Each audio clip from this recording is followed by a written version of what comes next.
Hello guys, welcome to 30th episode of global and Indian affairs.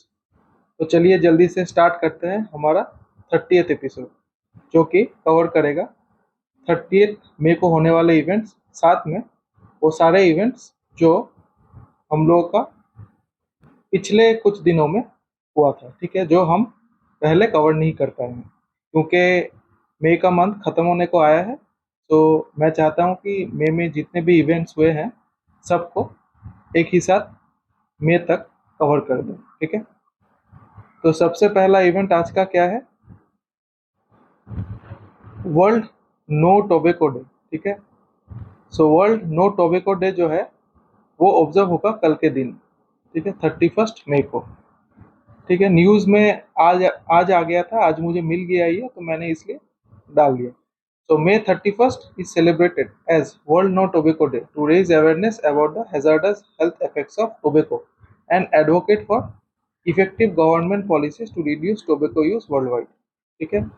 सो नाम से ही आपको पता चल गया होगा कि world no tobacco day observe किया जाता है टू रेज अवेयरनेस, ठीक है, लोगों के बीच ये मैसेज स्प्रेड करना कि टोबैको जो है वो हेल्थ के लिए खराब है, एंड गवर्नमेंट जो है उसको स्ट्रिक्ट पॉलिसीज बनाना चाहिए ताकि लोग टोबैको को कम यूज करें, ठीक है।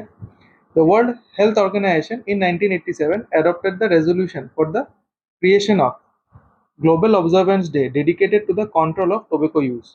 The first World No Tobacco Day was observed on 31st May 1988. So 31st May 1988 को ऑब्जर्व हुआ था, रेजोल्यूशन पास हुआ था, किसने पास किया था? हु ने, इन 1987, ठीक है। So for general awareness very important. So पहला जो थीम था, ठीक है, फर्स्ट ऑब्जर्वेंस का, वो था टोबैको और हेल्थ, चूज हेल्थ। और इस साल जो थीम है वो है we need food not tobacco, ठीक है। सो इस साल का थीम ध्यान में रखिएगा, छोटा थीम है, आ सकता है। नेक्स्ट इवेंट क्या है जो कल के दिन होगा? वो है naval investiture ceremony 2023 will be held at naval base Visakhapatnam on 31st May to felicitate naval personal, ठीक है। चीफ ऑफ नेवल स्टाफ आपको पता ही होगा, आर हरि कुमार, हमने पहले भी डिस्कस किया है। सो इस बार जो ये नेवल इन्वेस्टिचर सेरेमनी होगा उसमें 33 अवार्ड दिया जाएगा, ठीक है, जिसमें से 2 नौसेना मेडल, 13 नौसेना मेडल, 2 नौसेना मेडल फॉर गैलेंट्री, 13 नौसेना medal for devotion to duty and 16th Vishisht सेवा मेडल एंड 2 जीवन रक्षक पदक। सो 2, 13, 15, 16, 31 एंड 2, 33, ठीक है। सो 33 अवार्ड्स दिया जाएगा इस साल। साथ में 2 एडिशनल मेडल भी रहता है, VK Jain memorial gold medal, जो कि दिया जाता है pioneering research in the field of weapon improvement and electrical engineering, ठीक है। And captain Ravi Dhir memorial gold medal for promoting flight safety will also be bestowed, ठीक है। सो अगर नौसेना मेडल हम सोचे, ठीक है, या फिर जो नेवल पर्सनल को दिया जाएगा वो है टोटल 33 अवार्ड्स। साथ में 2 एडिशनल अवार्ड्स है जो रेस्पेक्टिव फील्ड जैसा कि मेंशन किया है उसमें दिया जाएगा। सो इसको थोड़ा सा आप ध्यान में रख सकते हैं, ठीक है। चलते हैं नेक्स्ट इवेंट पे। गोवा स्थापना दिवस, गोवा स्टेटहुड डे ऑब्जर्व किया गया था आज के दिन 30th मई को, ठीक है। On May 30th the state of Goa observe 36th anniversary of statehood day. So इस साल 36th एनिवर्सरी मनाया गया है, ठीक है। Even after India had been independent for 14 years, Goa was still ruled by Portuguese. On December 19, 1961, Portuguese were forced out of Goa. Operation Vijay was carried out by India in 1961, leading to the annexation of Goa, Daman and Diu by the Indian mainland. So very important. कौन सा operation से गोवा, दामन and Diu को annex किया गया था? Operation विजय, ठीक है। On December 19 Goa celebrates liberation day. So December 19 को गोवा जो है सेलिब्रेट करता है लिबरेशन डे, 30th मई को सेलिब्रेट करता है गोवा स्थापना दिवस। तो मैं यहाँ पे आपके लिए अलग से पॉइंट आउट कर देता हूँ, ठीक है। तो स्थापना दिवस जो है 30th मई को, एंड 19th दिसंबर को हो जाएगा आपका लिबरेशन डे, ठीक है।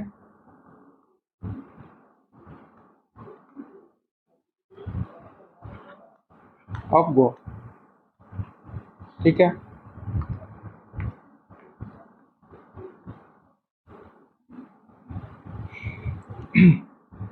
On December 19th, Goa celebrates Liberation Day. Elections were held in Goa when it became a full state, and on December 20th, 1962, Shri Dayanand Bhandarkar became the state's first elected chief minister. Okay. An opinion poll known as the Goa Status Referendum was conducted in 1967. People voted in favor of Goa becoming a union territory of India. Goa, which was a part of the Union Territory of Goa, Daman and Diu, was accorded statehood on this day in 1987. So May 30th 1987 को गोवा को finally statehood day मिला था, ठीक है। उससे पहले वो गोवा, दामन एंड दीव के साथ मिलके यूनियन टेरिटरी ऑफ इंडिया में मतलब क्लासिफाई किया गया था, ठीक है। Following its founding, Panaji received the title of गोवा's capital and the designation of Konkani as the official language. अच्छा, एक इम्पॉर्टेंट फैक्ट है कि गोवा जो है, in terms of area Goa is the smallest state, while in terms of population Sikkim is the smallest state. तो इसको थोड़ा सा ध्यान में रखिएगा, ठीक है। आ सकता है जनरल अवेयरनेस क्वेश्चन है कि विच of the following states of India is the smallest state in terms of area, तो आंसर इज गोवा, ठीक है। वर्ल्ड वेब डे 2023 कब ऑब्जर्व किया गया? आज के दिन 30th में। सो कल के दिन यानी 31st मई को होगा नो टोबैको डे, 30th मई को हो गया वेप डे, ठीक है। World vape day is a yearly event promoting awareness about vaping's potential benefit for smokers, ठीक है। सो ये बोल रहा है पोटेंशियल बेनिफिट फॉर स्मोकर्स, हाँ, ये नॉर्मल लोगों के लिए नहीं है, जो स्मोक करते हैं उन लोगों के लिए मैसेज है। तो ये मैसेज देख के आप लोग स्मोक करना चालू मत कीजिएगा, ठीक है। Smoking is injurious to health, simple बात है। It's all about encouraging harm reduction, an essential part of global health conversations today. Today's awareness about this harm reduction tool, the world commemorates World Vape Day annually on May 30th. World Vape Day, initiated in 2012, is the brainchild of World Vapers Alliance, a non-profit organization advocating for vapers' rights and the regulation of vaping products. So, World Vaping Day कब observe किया जाता है? 30th मई को, ठीक है। किसने initiate किया था? सो वर्ल्ड वेपर्स अलायंस ने इनिशिएट किया था, ठीक है। कब किया था? 2012 को। कुछ facts, director of World Vapers Alliance है माइकल लैंड, ठीक है, ये है Michael Land. World Vapers Alliance headquarter is in Tbilisi, Georgia, ठीक है। सो वर्ल्ड वेपर्स अलायंस का हेडक्वार्टर कहाँ पे है? बिलिसी, जॉर्जिया में, ठीक है। And World Vaper Alliance launched in May 2020, ठीक है। सो ये जो है यहाँ पे फर्दर डिटेल्स तो मुझे मिला नहीं, बट मुझे जहाँ तक समझ में आया कि as a non profit organisation ये एस्टेब्लिश हुआ था मई 2020 को, ठीक है। बट ये जो मतलब as an may be active group इन्होंने इनिशिएट किया था 2012 को, ठीक है। बट मैं 100% नहीं बोल सकता बिकॉज मुझे फर्दर डिटेल्स नहीं मिला है, ठीक है। अगर मुझे कुछ मिलता है मैं डेफिनेटली आपको इन्फॉर्म कर दूंगा। फॉर द टाइम बिंग आप इतना ध्यान रखिए कि वर्ल्ड वेप डे ऑब्जर्व हो जाता है 30th मई को, ठीक है। एंड इनिशिएट किया था वर्ल्ड वेपर्स अलायंस इन 2012। चलते हैं नेक्स्ट इवेंट पे। Union minister for road transport and highways Shri Nitin Gadkari launch 2 mobile apps focusing on enhancing efficiency and providing ease of commuting on the national highways. The mobile applications launched include Rajmarg Yatra. It is a citizen-centric mobile application with inbuilt complaint redressal system, and NHI-1 mobile app to facilitate most of the crucial on-site requirements in execution of national highway projects. ठीक है, so very important question आएगा, मतलब आने से ऐसा आएगा कि which of the below mobile applications were launched by the Union Ministry for Road transport and highways या फिर लॉन्च बाय श्री नितिन गडकरी, ठीक है। एक है राजमार्ग यात्रा, दूसरा है NHI-1, ठीक है। अच्छा, साथ में और एक चीज हुआ है, NHI का first sustainability report for financial year 2021-22 भी रिलीज किया गया है, ठीक है।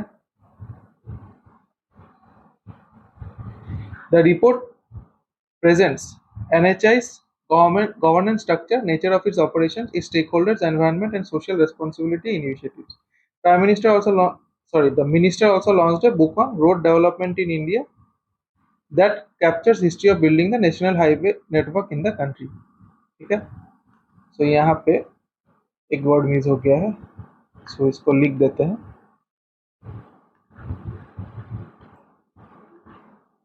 तो ही ऑल्सो रिलीज्ड, ठीक है। चलते हैं नेक्स्ट इवेंट पे। तो यहाँ से जो इम्पोर्टेंट फैक्ट है जो हमको याद रखना है वो है राजमार्ग यात्रा एंड NH-1, ठीक है। नेक्स्ट इम्पोर्टेंट इवेंट क्या है? राष्ट्रीय इस्पात निगम limited bagged the prestigious Green Tech Safety Award 2023 under Safety Excellence Award for his outstanding contribution to improve workplace safety in the year 2022-23, ठीक है, वेरी इंपॉर्टेंट।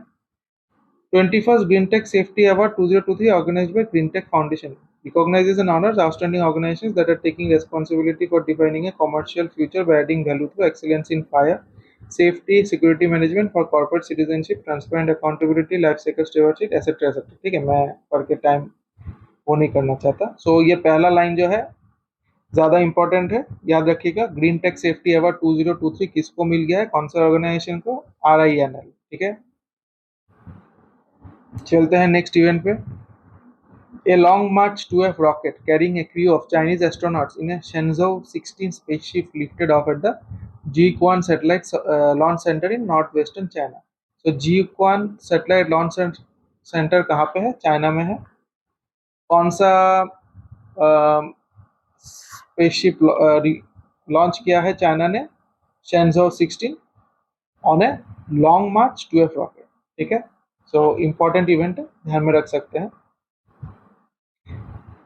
बाकी इंडिया ने तो आपको पता ही होगा, मैंने लास्ट वीक ही बता दिया था। तो IRNSS NVS-01 navigation satellite launch किया है, ठीक है, ऑन ए GSLV Mark 2 या फिर F12 रॉकेट, ठीक है।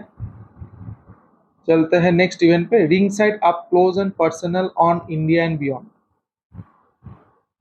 a new book written by chairman of the editorial board of Lokmat Media Group and former MP Dr. Vijay Darda. So ringside up close and personal on India and beyond book किसने लिख दिया है? Doctor विजय दर्दा। जो ये book है वो basically और एक फॉलो अप बुक है, मतलब सबसे पहले ये स्टेट थॉट्स करके एक बुक रिलीज हुआ था, तो उसका एक फॉलो अप बुक है रिंग साइड, ठीक है। तो इसको आप थोड़ा सा ध्यान में रख सकते हैं। दोनों के राइटर हैं कौन? विजय दर्दा, ठीक है। चलते हैं नेक्स्ट इवेंट पे। Justice Mammidana Satyaratna Ramachandra Rao was sworn in as the 20th chief justice of the Himachal Pradesh high court. So ये है मम्मीदाना सत्यरत्न रामचंद्र राव या MS रामचंद्र राव, ठीक है। और Justin Augustine George Masih was sworn in as the chief justice of Rajasthan high court. So ये है Augustine George मसीह। सो इसको थोड़ा सा ध्यान में रख लीजिएगा, ठीक है, काफी इंपॉर्टेंट है। क्वेश्चन डायरेक्टली आएगा कि chief justice of Himachal Pradesh high court किसको अपॉइंट किया गया है? जस्टिस मम्मीदाना सत्यरत्न रामचंद्र राव या MS रामचंद्र राव। और राजस्थान का चीफ जस्टिस ऑफ हाईकोर्ट किसको बनाया गया है? जस्टिस अगस्टिन जॉर्ज मसीह, ठीक है। चलते हैं नेक्स्ट इवेंट पे। Comptroller and Auditor General of India Girish Chandra Murmu has been re-elected as external auditor of the World Health Organization for a 4-year term from 2024 to 27, ठीक है।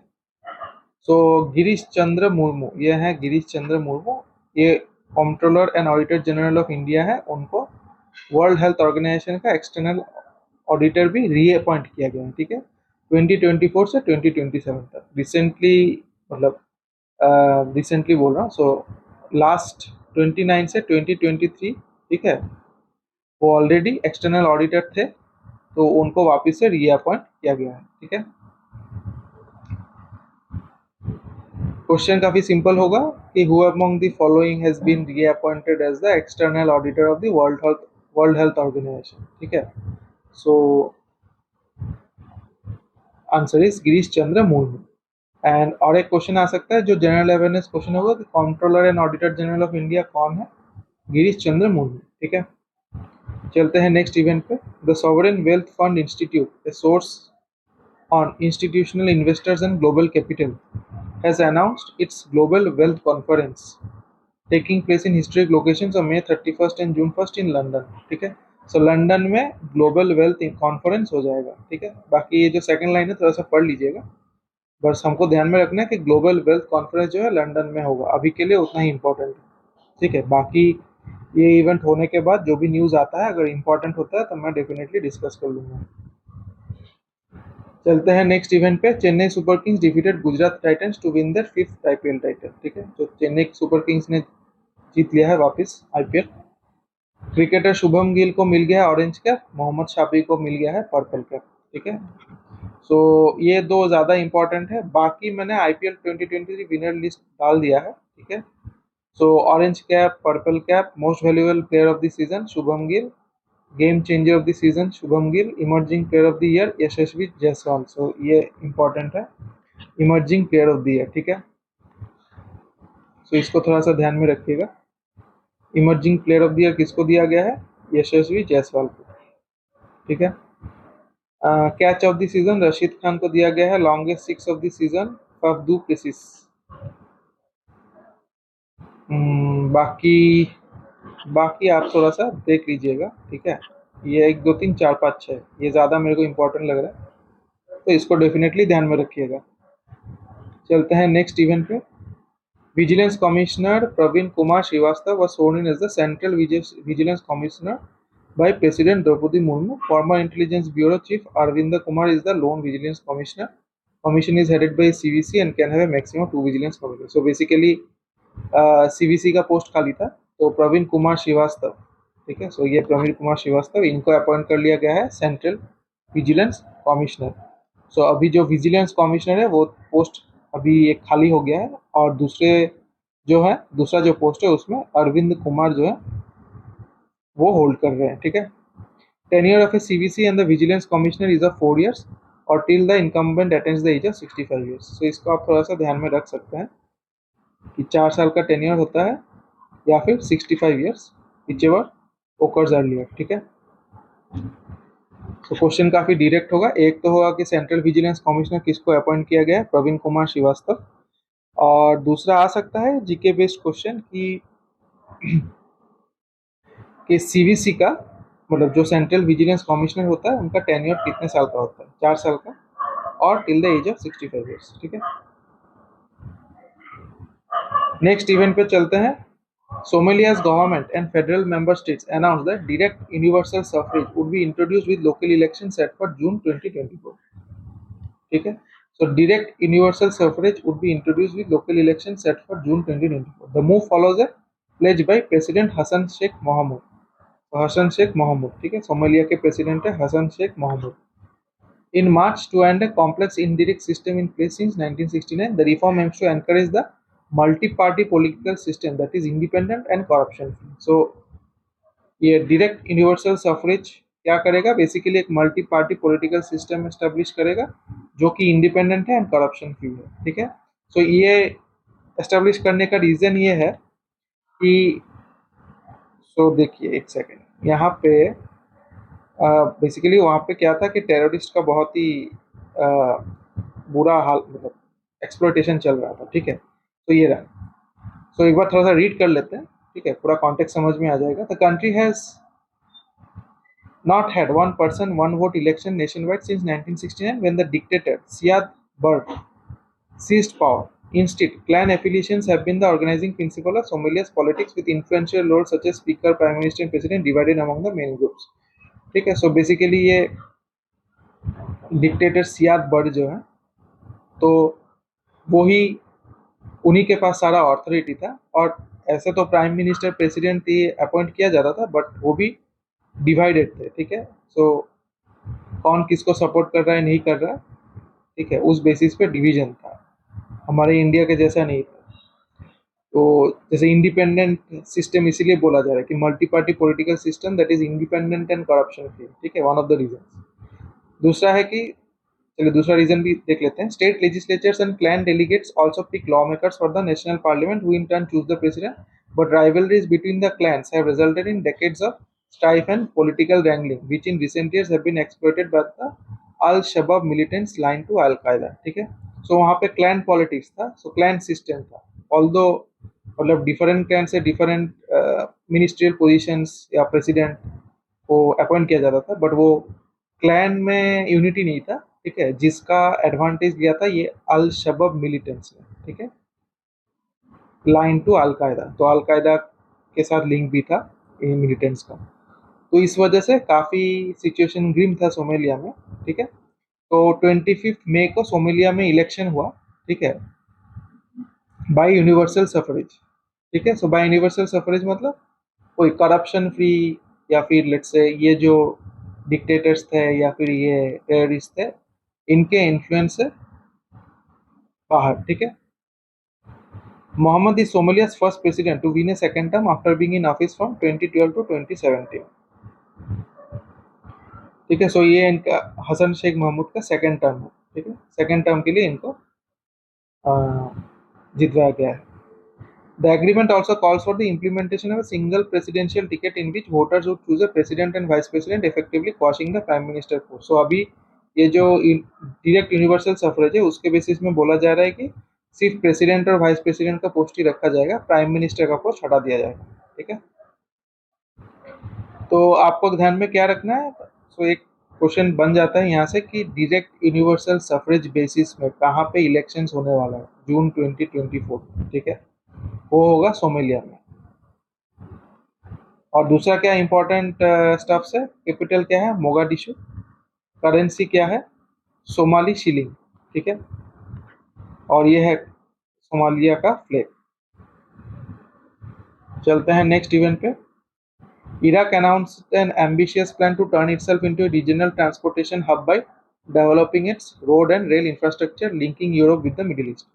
So Iraq ने क्या बोला है, एक रीजनल ट्रांसपोर्टेशन हब बनाएगा, ठीक है, linking Europe with the middle east. उसका नाम क्या है, रूट ऑफ डेवलपमेंट, ठीक है। तो ये जो रीजनल ट्रांसपोर्टेशन हब बनाएगा उसका नाम दे दिया है रूट ऑफ डेवलपमेंट, जिसका टोटल कॉस्ट हो जाएगा $17 बिलियन। लेंथ कितना होगा, 1200 kilometres from northern border with Turkey to the Gulf in the south, ठीक है। इराक के प्रेसिडेंट कौन है, अब्दुल लतीफ रशीद।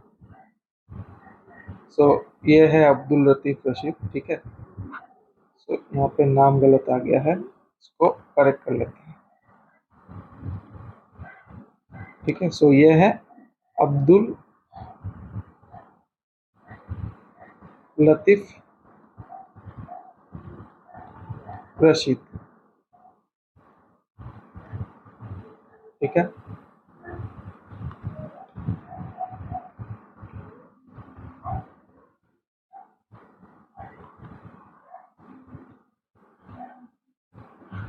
ठीक है, ओके।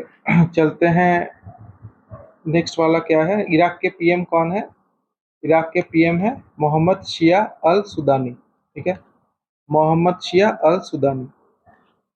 कैपिटल है बगदाद, करेंसी है इराकी दिनार, ठीक है। और ये है इराक का फ्लैग। सॉरी गाइज, ये मैं नोटिस नहीं किया जब रिव्यू कर रहा था, तो ये इसीलिए by chance copy paste error हो गया। तो ध्यान रख सकते हैं, अब्दुल लतीफ रशीद जो है ये है Abdul Latif Rashid, president Abdul Latif Rashid of Iraq, ठीक है।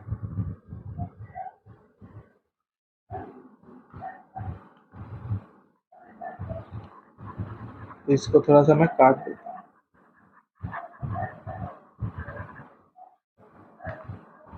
ओके। फिर क्या है next event, since the launch of prime minister Jan Dhan योजना, Telangana state has achieved 100% household coverage of banking services, extending them to all sections of the people, ठीक है।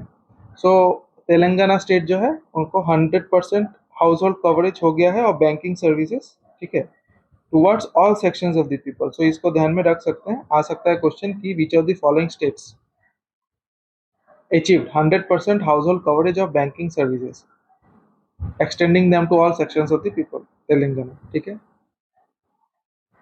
बाकी सेकंड लाइन थोड़ा सा पढ़ लीजिएगा। अच्छा, ऊपर वाले का क्वेश्चन डिस्कस नहीं किया, यहाँ से क्वेश्चन तो एक बन जाता है। तो इराक वाला न्यूज से क्वेश्चन एक बन जाता है कि रूट ऑफ डेवलपमेंट कौन से कंट्री में एस्टेब्लिश होने वाला है या डेवलप किया जाएगा, ठीक है, Iraq, okay. And cost of the project क्या है, $17 बिलियन, विच मतलब ये $17 बिलियन मेरे को थोड़ा सा लेस इंपॉर्टेंट लग रहा है, बट रूट ऑफ डेवलपमेंट जो है वो ज़्यादा इंपॉर्टेंट लग रहा है, ठीक है। और प्रेसिडेंट और प्राइम मिनिस्टर का नाम थोड़ा सा ध्यान में रख सकते हैं। चलते हैं नेक्स्ट इवेंट पे। Reliance Industries owner Mukesh Ambani has been appointed as a member of the advisory committee to the president of the 20th session of the Conference of Parties. ठीक है, तो मुकेश अंबानी को बना दिया गया है member of advisory committee to the president of 20th session of the COP 28. ठीक है, सो यूएनएफसीसी का कॉप 28. इस बार प्रेसिडेंसी किसके पास है? यूएई के पास. ये हम लोगों ने बहुत पहले डिस्कस किया था. एंड सुल्तान अहमद अल जबेर जो है वो प्रेसिडेंट है. ठीक है, मतलब कॉप 28 के प्रेसिडेंट है. तो इसको थोड़ा सा नाम को थोड़ा सा ध्यान में रखिएगा. तो पिछले वीडियोस में हम लोगों ने डिस्कस किया था. आई थिंक एकदम फर्स्ट वीक ऑफ मई के वीडियो में आपको मिलेगा. फर्स्ट वीक ऑफ मई में. यस, ठीक है. ठीक है, ये आप थोड़ा सा पढ़ लीजिएगा. यहाँ से इम्पोर्टेंट इवेंट दो ही है. सो एक तो है कि मुकेश किसको अपॉइंट किया गया है as a member of the advisory committee to the president of the 20th COP COP 28, to the president of the COP 28 Mukesh Ambani. ठीक है, कॉप 28 का प्रेसिडेंट कौन है? सुल्तान अहमद अल जबेर. ठीक है, प्रेसिडेंसी किसके पास है? यूएई के पास. ठीक है, यहाँ पर मैं लिख देता हूँ यूएई. ठीक है, चलते हैं नेक्स्ट इवेंट में. Country's GDP is expected to grow at 7.1% in financial year 23 according to the latest report by SBI Ecowrap. ठीक है, सो इसको थोड़ा सा ध्यान में रखिएगा. वेरी इंपॉर्टेंट, लाइन उठा के चिपका देगा. This is in line with the second advance estimates released by National Statistical Office in February, which projected the country's real GDP at 7% in financial year 2023. So कल के दिन भी हम लोगों ने डिस्कस किया था. So बैंक ऑफ बड़ौदा का इको रिसर्च आया था जिसमें 6 to 6.5% बोला गया था. ठीक है, नेक्स्ट क्या है? Earlier the RBI said India's GDP growth for financial 2023 could be above the 7% estimate. ये भी हम लोगों ने डिस्कस किया था. उसके बाद क्या है? For Q4 financial year 23 SBI projects countries GDP will grow at 5.5%. RBI has estimated Q4 financial year 23 real GDP growth to be 5.1%. Meanwhile, for financial year 24, SBI projects GDP growth between 6.2 to 6.3%. So financial year 24 के लिए SBI ने कितना बोल दिया है?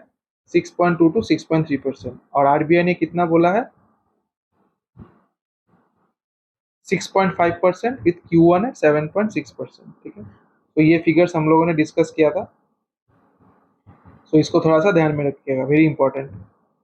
अच्छा, third line पढ़ लीजिएगा. फोर्थ लाइन में जाते हैं. As per IMF report world economic outlook April 2023, India's growth is estimated to fall from 6.8% in 2022, 5.9% in 23 and 6.3% in 24.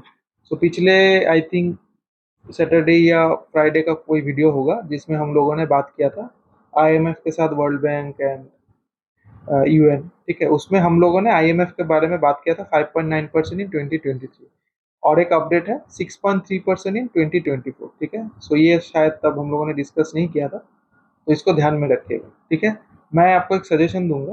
अगर आप मेरा वीडियो रेगुलरली फॉलो कर रहे हैं एंड नोट्स बना रहे हैं तो नोट्स तो आपको डेफिनेटली बनाना ही पड़ेगा. तो जैसे कि मैंने बोला था पहले भी सजेस्ट किया था, माइंड मैप्स. ठीक है, माइंड मैप्स बना लीजिएगा. तो जैसे यहाँ पे IMF का इवेंट आ गया, ठीक है, या फिर लेट्स से जीडीपी का इवेंट. तो जीडीपी में काफ़ी सारे लोगों ने बोल दिया है कि कैसा कैसा प्रोजेक्शंस रहेगा. ठीक है, सो आप क्या कर सकते हैं, एक माइंड मैप बना लीजिए. सो ऐसे जीडीपी बना लीजिए मे बी. ठीक है, इसको गोल कर दीजिए, करके यहाँ पे डंडी लगा दीजिए. ठीक है, डंडी लगा दीजिए जितना भी लोगों ने प्रेडिक्ट किया है एंड फिर उनका प्रोपोर्शन. ठीक है, so let's say financial year 20, so let's say यहाँ पे IMF. ठीक है, तो financial year 23 24. Similarly let's say यहाँ पे वर्ल्ड बैंक फाइनेंशियल ईयर 23 24. ठीक है, सो इससे क्या होगा, ये आप बना लेंगे ना तो आपको रिवीजन करने में, जब आप रिवीजन करेंगे ना तो आपको सुविधा होगा. ठीक है, ज़्यादा टेक्सचुअल लिखेंगे तो याद रहने में दिक्कत हो सकता है. माइंड मैप बना के करेंगे चीज़ों को तो आपको सुविधा होगा. ठीक है, मैं कोशिश करूँगा कि ऐसा माइंड मैप आपके लिए बनाऊँ. ठीक है, मैं का एक रिवीजन करूँगा. ठीक है, इन अपकमिंग वीक्स जो भी इवेंट्स हुए हैं वो पूरी रिकैप करूँगा. ठीक है, तो उसमें कोशिश करूँगा कि ऐसा माइंड मैप से जो भी इवेंट्स कवर कर सकते हैं वैसे हम लोग डिस्कस कर लें, ठीक है। चलते हैं नेक्स्ट इवेंट पे। Kerala, Tamil Nadu, Telangana emerge as the top performing states among the large states. Tripura performed well in the smaller states category, while Delhi ranked at the bottom among the union territories in Niti Aayog's annual health index for COVID-19 pandemic year of 2020-21। ठीक है, सो नीति आयोग का annual health index जो है, ठीक है, उसमें क्या हुआ है, उसमें रैंक किया गया है बेस्ड ऑन कोविड-19 पैंडेमिक ईयर, जो टॉप परफॉर्मिंग स्टेट्स है, ठीक है। Kerala, Tamil Nadu, Telangana among the large states और Tripura among the small states, ठीक है। तो ये सारे टॉप परफॉर्मिंग स्टेट्स है। और यूनियन टेरिटरीज में हो गया दिल्ली, ठीक है, इसको थोड़ा सा ध्यान में रखिएगा। The health index launched by Niti Aayog in 2017 assesses the performance of states and union territories based on 24 health performance indicators. Niti Aayog collaborated with the Union Health Ministry and the World Bank to release the comprehensive health index. Out of the 19 states ranked, Bihar, Uttar Pradesh and Madhya Pradesh occupy the bottom 3 positions, ranking 19th, 18th and 17th, ठीक है। सो बिहार को सबसे lowest position मिला है 19th का, तो इसको ध्यान में रखिएगा। टॉप पोजीशन केरला को मिला है, बॉटम पोजीशन बिहार को मिला है। Regarding incremental performance from 2019, 2020 to 2020 to 21, Rajasthan, Uttarakhand, Odisha have emerged as the top 3 performance among the largest states, ठीक है। सो इंक्रीमेंटल परफॉर्मेंस मतलब लास्ट जो ईयर था जहाँ पे असेसमेंट हुआ था उससे बेटर परफॉर्मेंस, ठीक है, इंप्रूवमेंट इन परफॉर्मेंस कौन कौन से स्टेट्स ने दिखाया, Rajasthan, Uttarakhand, Orissa. In the category of smaller states, Tripura has demonstrated the best overall performance, while Sikkim and Goa follow closely. So second and third Sikkim and Goa है। On the other hand, Arunachal Pradesh, Nagaland, Manipur occupy the bottom 3 positions, ठीक है। So Arunachal, Nagaland and Manipur ने क्या किया है, उनको मिल गया है मतलब bottom 3 positions in the health index scores, ठीक है। Among the union territories, Lakshadweep has secured the top position in terms of overall performance, while Delhi has been placed at the bottom. Okay. सो लक्षद्वीप को top में रखा गया है, दिल्ली को bottom में। सो यहाँ पे दिल्ली को बेसिकली बॉटम में बोला गया, ठीक है। सो इसको थोड़ा सा ध्यान में रखिएगा। सबसे ज्यादा इंपॉर्टेंट तो ये है कि टॉप किसने किया है, केरला ने किया है। तो मैं आपके कन्वीनियंस के लिए लिख के देता हूँ यहाँ पे कौन कौन से स्टेट ने टॉप कर दिया। Kerala large state, Tripura small state and union territory में टॉप कर दिया है लक्षद्वीप,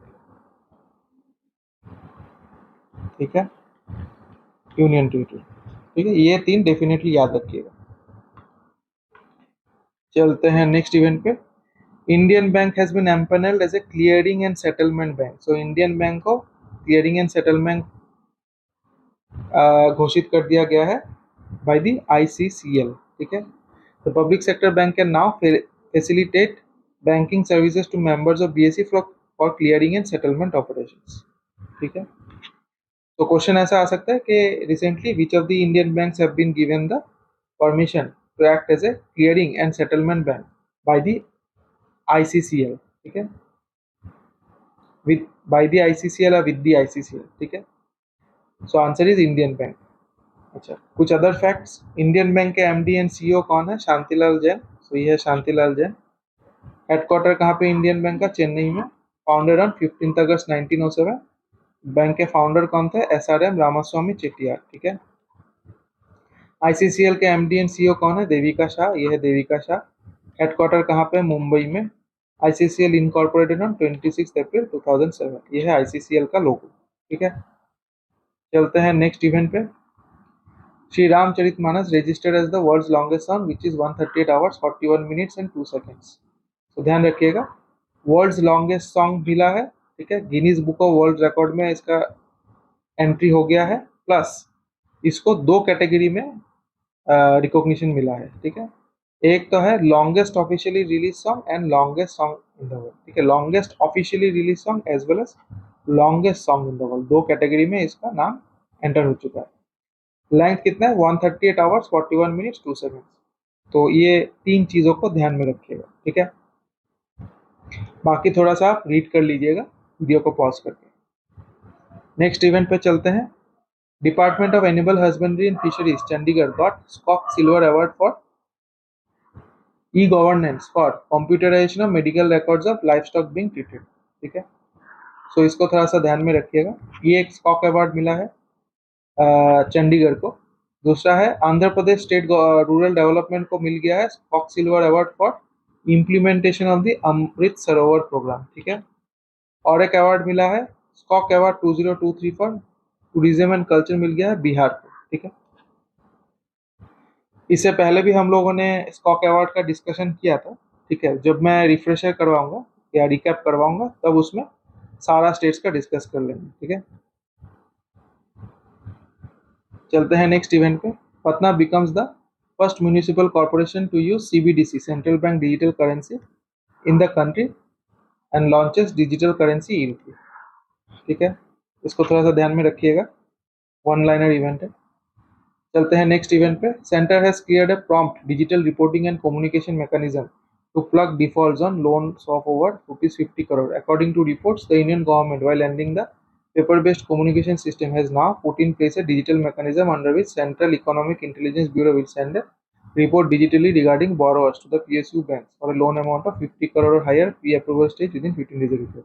So basically 50 करोड़ से ज़्यादा अगर कोई लोन लेता है, पहले तो पेपर वर्क होता था इसका, ठीक है। गवर्नमेंट जो है और या फिर डिफरेंट बैंक्स जो है ये CEIB जो है, ठीक है, यहाँ से बोरोवर का रिपोर्ट मांगती थी, ठीक है, बैकग्राउंड रिपोर्ट। तो वो पेपर बेस्ड होता था, अभी क्या है ये डिजिटल कर दिया गया है, ठीक है। तो मुझे लगता है ये इवेंट उतना भी कुछ इम्पोर्टेंट नहीं है, बट जो इम्पोर्टेंट है वो ये है कि सेंट्रल इकोनॉमिक इंटेलिजेंस ब्यूरो के डायरेक्टर जनरल कौन है? Amit Mohan Govil.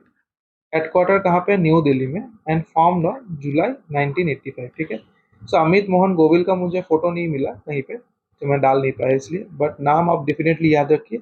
Central economic intelligence bureau के डायरेक्टर जनरल कौन है? अमित मोहन गोविल, ठीक है। चलते हैं नेक्स्ट इवेंट पे। Renowned economist Steve Hanke name Zimbabwe as the most miserable country on his Steve Hanke's annual misery index, ranking it 157। तो जिम्बाब्वे को लोएस्ट रैंकिंग दे दिया गया है, ठीक है, on Hanks annual misery index, हामी इंडेक्स, ठीक है। इंडिया जो है, इंडिया को 103rd दे दिया गया है रैंक। यूएस जो है उसको 134 दे दिया गया है। फिनलैंड जो है उसको 109 दे दिया गया है, ठीक है। सो मिजरी इंडेक्स में काफ़ी नीचे हैं ये सारे स्टेट्स जो भी डेवलपिंग या डेवलप्ड नेशंस है, ठीक है। स्विट्जरलैंड जो है वो सबसे हैप्पीएस्ट कंट्री है, ठीक है। कुवैत जो है वो सेकंड स्पॉट में, फॉलोड बाय दिस कंट्री। सो आप थोड़ा सा ये रीड कर लीजिएगा, बाकी जो मैंने मार्क किया है उसको डेफिनेटली याद रखने का कोशिश कीजिए। जिम्बाब्वे है सबसे lowest rank 157, highest rank Switzerland, ठीक है। इंडिया का रैंक है 103।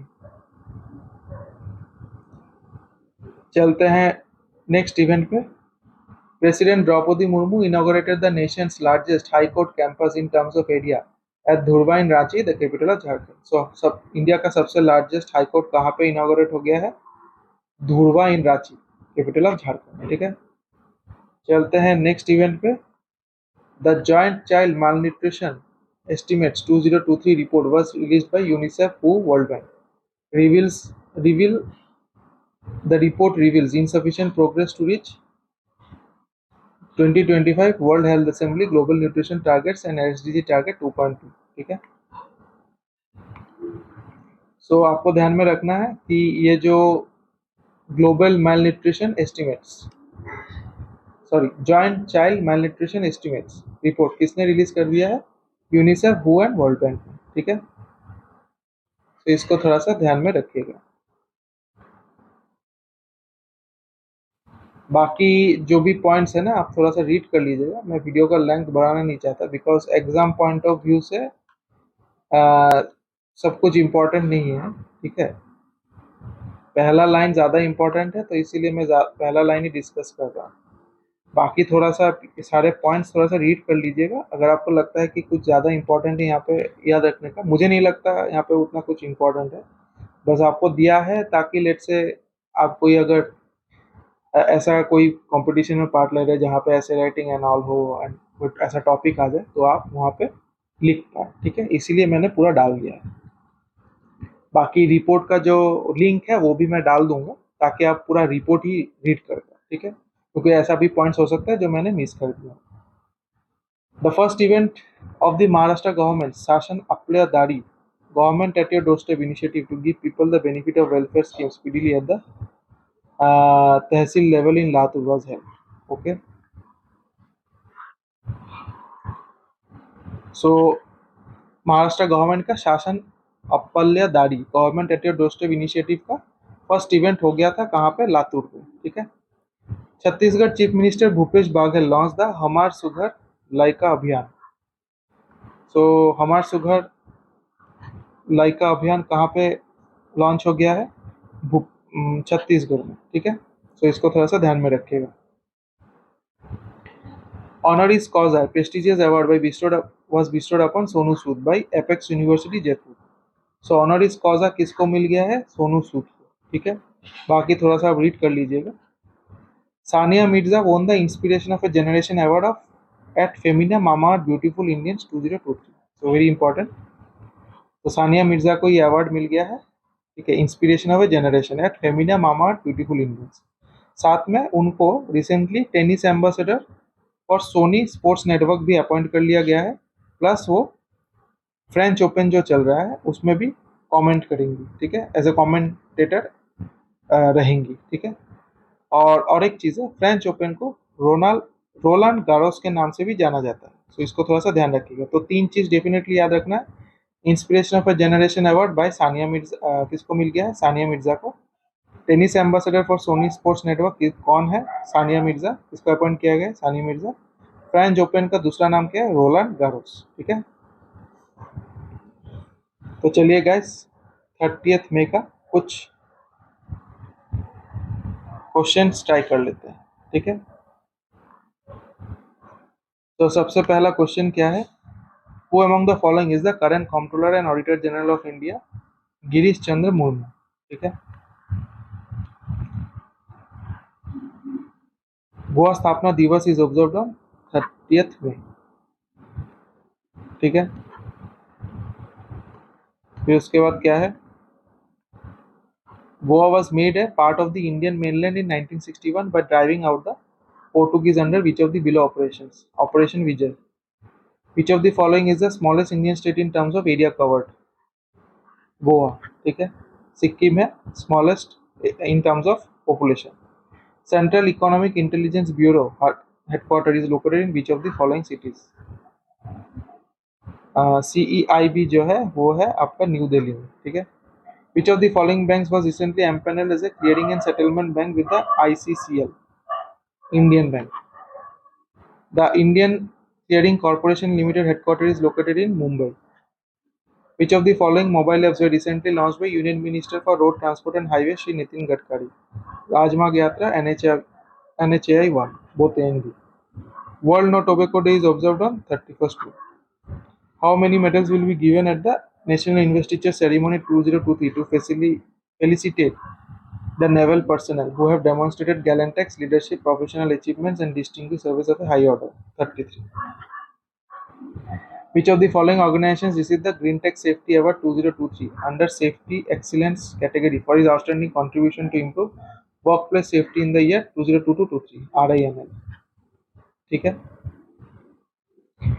अच्छा, और एक चीज ये 10 नंबर क्वेश्चन में ध्यान रखिएगा कि आंसर ऑप्शन में, सो क्योंकि 33 जो अवार्ड्स है उसके साथ, सो ये 33 अवार्ड्स तो नेवल पर्सनल को दिया गया था, साथ में 2 और मेडल था जो कि प्रोफेशनल अवार्ड्स थे, ठीक है। सो आंसर ऑप्शन में अगर 35 रहता है तो डेफिनेटली 35 होगा, ठीक है, नहीं तो 33। सो ये थोड़ा सा ध्यान में रखिएगा बिकॉज नेशनल इन्वेस्टिचर सेरेमनी में एक्चुअली 33 + 2 एडिशनल मेडल्स दिया गया है, ठीक है। वैसे बाकी जो भी अपडेट्स होगा, अभी तक तो ये सेरेमनी हुआ नहीं है, कल के दिन होगा, तो कुछ भी वहाँ पे डिफरेंसेस होता है मैं आपको बता दूंगा, ठीक है। Global wealth conference will be held in which of the following cities? London. Who among the following was recently appointed as the Chief Vigilance Commissioner? Praveen K. Srivastava. Which of the following is the capital of Somalia? Mogadishu. As per Niti Aayog's annual health index for COVID-19 pandemic year of 2021, which of the following states emerged as the top performing state among the largest states in India? Kerala. Stock Silver Award 2023 for implementation of Amrit Sarovar program was won by which of the following states? Andhra Pradesh. According to the latest report by SBI eCorep, the country's GDP is expected to grow at 7.1%. Since the launch of Prime Minister Jan Dhan Yojana, which of the following states has achieved 100% household coverage of banking services, extending them to all sections of the people? Telangana. Which of the following countries were listed as the most miserable in Steve Hankes annual misery index? Zimbabwe. India को 103 rank मिला, ठीक है. Who among the following was recently appointed as tennis ambassador for the Sony Sports Network? Sania Mirza. तो guys आज के लिए इतना ही. मिलते हैं कल के एपिसोड में. आज का एपिसोड थोड़ा बड़ा हो गया है क्योंकि काफ़ी सारे इवेंट्स जो कवर नहीं हुए थे उसको मैंने डाला था. एंड माफ़ी चाहूँगा कि मैंने प्रेसिडेंट ऑफ सोमालिया का नाम गलत दे दिया, ठीक है. सो ये मेरा पूरी लैप्स है. So I am very sorry for that. वैसे मैंने करेक्ट तो कर दिया है बट कोशिश करूँगा कि ऐसा एरर्स ना हो. अगर आपको मेरा वीडियो अच्छा लगा तो डेफिनेटली लाइक कीजिएगा, सब्सक्राइब कीजिएगा ताकि आपको रेगुलर अपडेट्स मिलता रहे, और डेफिनेटली अपने दोस्तों के साथ शेयर कीजिएगा. तो गाइस मिलते हैं अगले एपिसोड में. आज के लिए धन्यवाद एंड गुड नाइट.